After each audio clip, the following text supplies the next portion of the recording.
Magandang umaga, ngayon po ay araw ng Biyernes, June 6, 2025. Update po muli sa lagay ng panahon. Isang panibagong sama ng panahon o low pressure area po ang nabuo sa silangan bahagi ng Mindanao. Base sa mga weather models, inaasang kikilos ito papalapit sa silangan ng Luzon. Sa ngayon, patuloy po itong minomonitor dahil hindi po inaalis ang posibilidad na lumakas ito bilang ganap na bagyo ngayong weekend o sa susunod na linggo na inaasahan din pong magpapalakas ng habagat. Sakaling mabuo bilang bagyo ang nasabing sama ng panahon, papangalan itong bagyong Auring at magpapalakasin po ito ng habagat.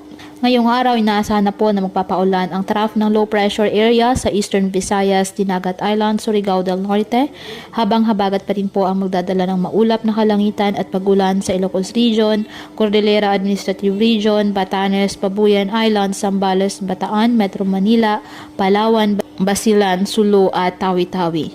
Localized thunderstorms pa rin po ang asahan sa natitirang bahagi ng ating bansa. Maging handa at alerto pa rin po sa banta ng mga biglaang pagbaha at pagguho ng lupa.